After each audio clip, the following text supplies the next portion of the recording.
Shallowing, what is it? And what are all the different ways that we can actually do it? So I'm here with Steve Thomas, our head of coaching at the Three Hammers. Thanks so much for joining us, Steve.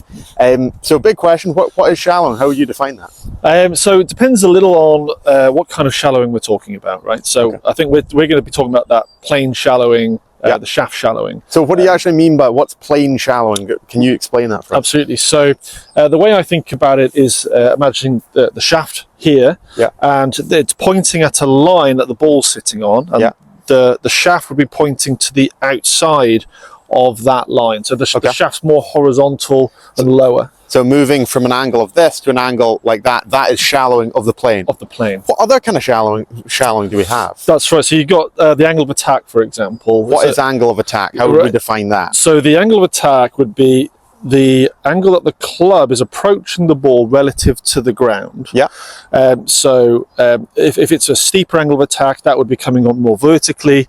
And a shallower angle of attack, which we'll be talking about here, which we're not talking about here, is the angle where it comes in more level with the ground, or even upward. That's more shallow. So angle of attack is the vertical movement of the club relative to the ground, basically. Yeah, absolutely. Brilliant. But we're not talking about that. Not talking about that one. So we're going to talk about shallowing in terms of the plane of the club. So moving from here to an angle more like that. Correct. Perfect. Yeah, so absolutely. Let's give one way that we can shallow the club. What is it? What have we got? What's your favorite? What's my favorite? Well, it's a bit of a boring one. My favorite one. It's setup stuff. Okay. So what I see with a lot of new golfers, or just golfers in general that we teach here at the academy, is that their setup's out of whack, and it causes the club to go steep in the first place.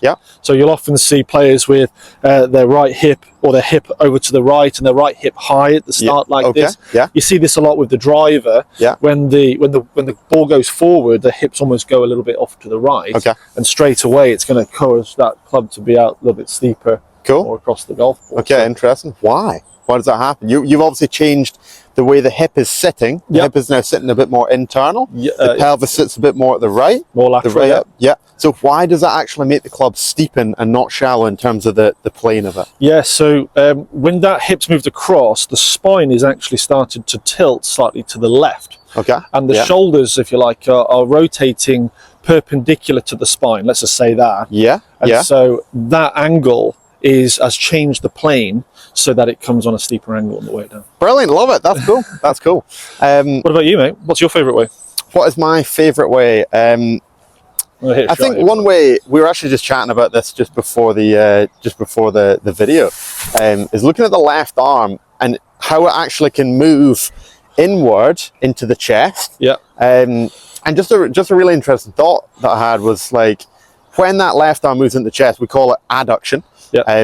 When it moves inward to the chest, is that actually shallowing? Because theoretically that left arm can move inward to the chest, but the actual angle of the club maybe doesn't change. So the club is more inward, but that's not necessarily shallowing because the angle of the shaft hasn't changed. Sure, I mean, so it depends where you define the plane, isn't it? So if you go from like sweet spot to the ball, because the sweet spot's gone further behind you, that plane angle is shallower. So we're talking about the shaft, but that's my definition of it. But you could define it a different way, as we just spoke about there. But we've defined it in terms of the angle of the shaft. So we would say if your left arm moves inward in isolation and nothing else changes, the angle of the shaft isn't actually going to change. The sweet spots move more inward, which makes it deeper and more shallow in that sense, but the angle of the shaft hasn't changed. So actually, in our definition, that isn't shallower. In the way that we defined it at the beginning. But this is where shallow is a funny word, isn't it? Because I'd still call that shallow. Brilliant. Okay. We've got like three ways of being shallow now. That's mad. So before we go any deeper into like different ways that we can do this, like, why is it important? Why should we care? Like, why is this a good thing in our swing? I think it's only a good thing if your swing has an excess of being too steep in the plane. So in itself, being shallow isn't a good thing or a bad thing. It's just a thing, right? So it depends a little bit on the player, on the golfer, whether you need more of that. And so I wouldn't say it's an important feature unless it's important for you. Okay. So it's all about the golfer, what they do, and how we can make them better and improve their ball flight.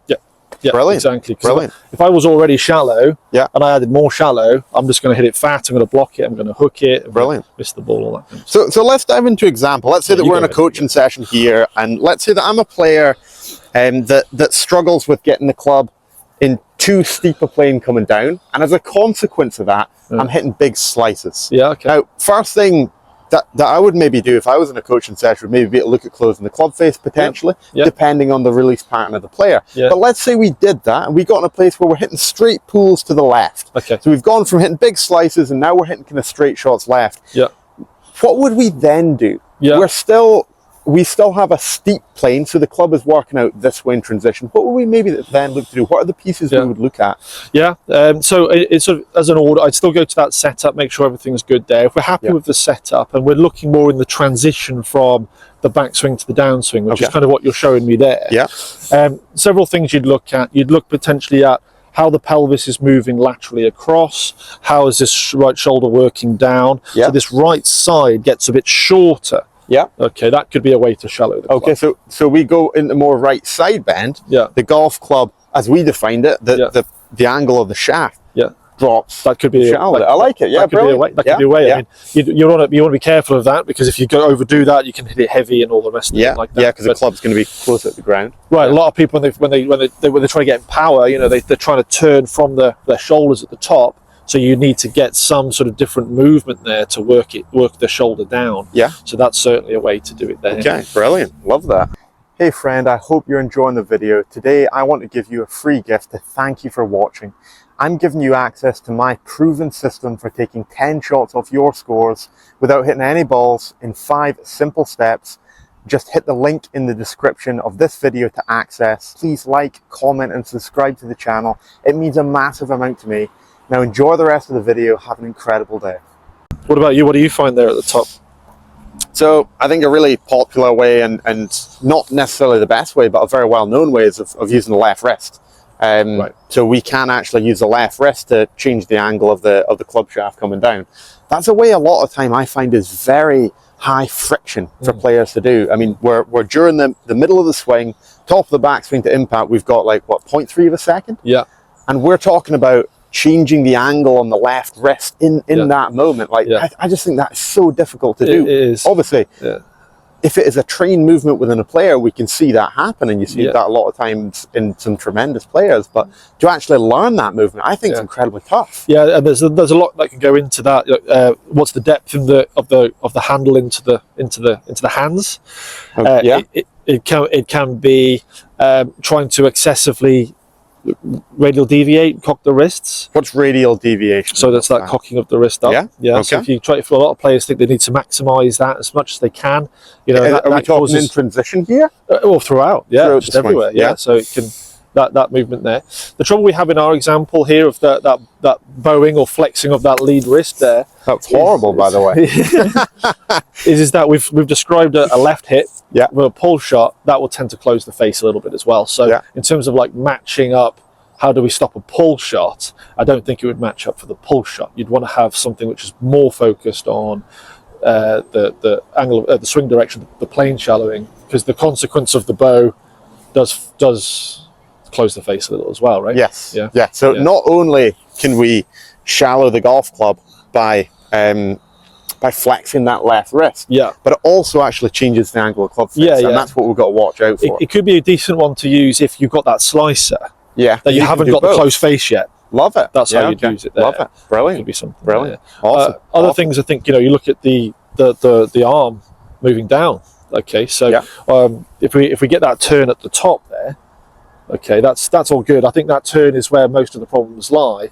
But keeping that, stopping that turn a little bit, pausing that turn a fraction, and allowing that arm slightly to come down as well. That can change the plane angle. It has some consequences. Often it can cause some fat shots a little bit because you've reduced some movement, but it can bring that plane flatter as well. Doing that. So essentially, we can also shallow the plane of the club.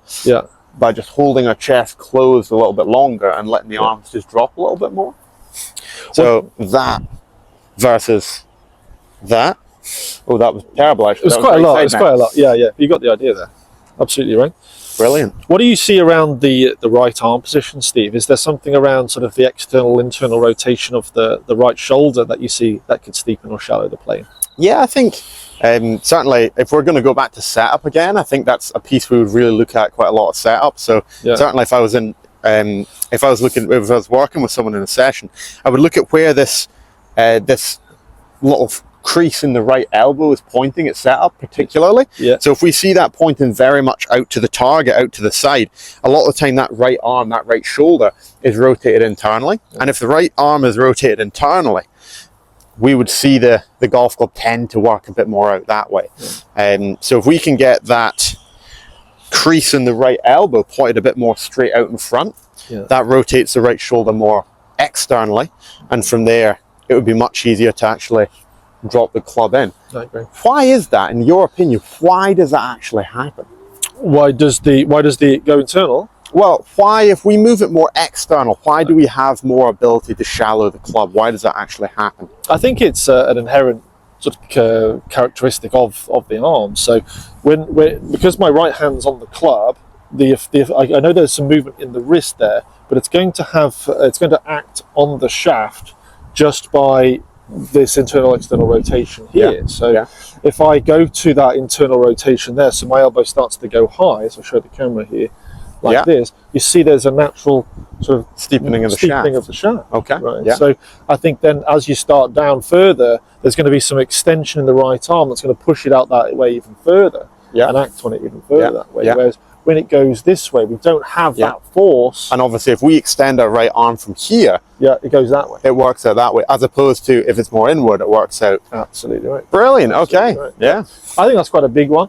I think a lot of people aren't overly mobile or don't move in that way quite a lot of the time.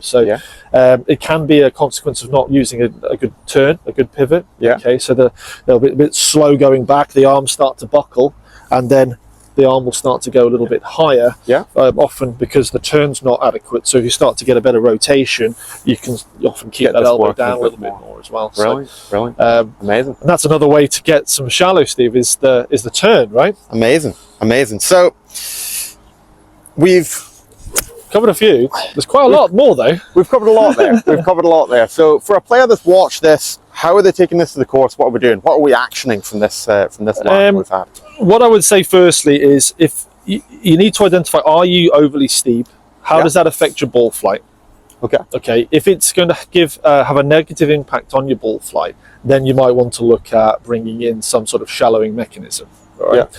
You'd want to look, I would say, firstly at your setup. Is there anything in the setup that is straight away causing it to be steep? It could be the open shoulders. It could be the hip pelvis alignment. It could be that the hips are lateral, slid over to the right too much. There's all these different things. You want to check that sort of stuff out first. And then you'd want to be looking then, if it's still coming out across the golf ball, where in the swing do we see perhaps some of these things we've spoken about? Is there a dominating move there that causes that? So whether it's the elbow or the shoulders or the arm or and what's going to give us the biggest bang for our buck? What's going to get us hitting better quickest? Right. Which is for us right now hard to say, because everyone's individual. But I would say perhaps start there. I don't know if you have any advice for that either. But I think that's great. So we look set up, we look in swing, and everything's based around getting our ball flight better. Steve, thank you so much for jumping on. That's been incredible. How can we find you if we want to find a bit more about your coaching? I appreciate it. My website, stevethomasgolf.com. On social media as well, at Steve Thomas Golf. Awesome. Steve, thank you so much for your time. That was awesome. And